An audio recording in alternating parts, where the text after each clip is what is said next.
Je m'appelle Awesen Diop, je suis la présidente nationale de la SCOFI. Cette assemblée générale est la suite logique des renouvellements de nos instances.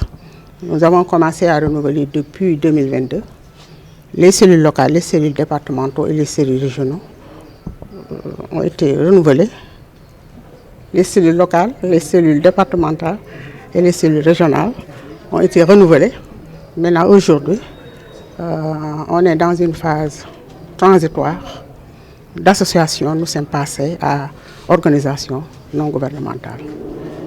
On installe l'ONG pour relever d'autres défis. Vous savez que nous avons fait 29 ans de route. Et nos visions et missions par rapport à l'excès a été réussie. Aujourd'hui, vous remarquez que les filles sont plus nombreuses dans les écoles que les garçons. Maintenant, notre grand problème reste le maintien de ces filles à l'école.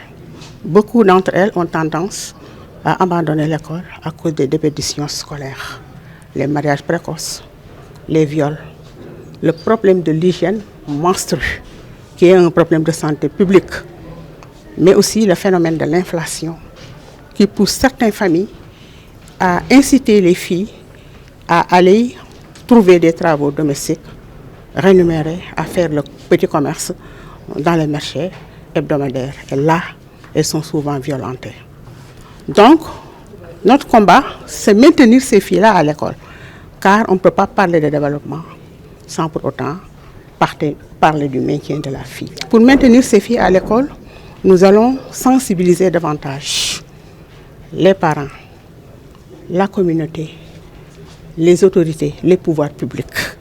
Parce qu'il faut que tout le monde se retrouve autour de l'essentiel. L'éducation, c'est l'affaire de tous et de toutes.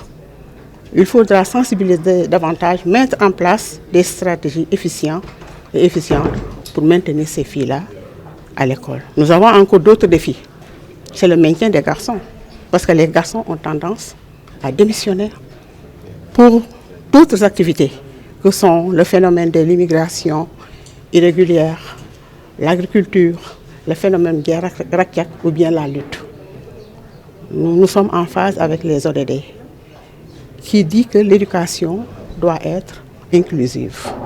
Donc nous devons tous les accompagner, aussi bien les filles que les garçons, d'autant plus qu'on parle maintenant d'équité et d'égalité des chances. Le taux brut de scolarisation a connu une hausse considérable au niveau du Sénégal. Aujourd'hui, beaucoup de filles ont été protégées. Aujourd'hui, il y a dans certaines localités où on est parvenu à maintenir les filles à cause de ce combat loyal que nous avons eu à mener sur le territoire national. Je pense qu'aujourd'hui, on ne parle plus d'accès. Donc, nous avons vraiment participé de manière importante au relèvement du taux de scolarisation. Le taux, est-ce qu'on peut avoir un chiffre? Donc, au niveau national, le TBS est de 83,5%. Donc, 92,1% chez les filles et 76% chez les garçons.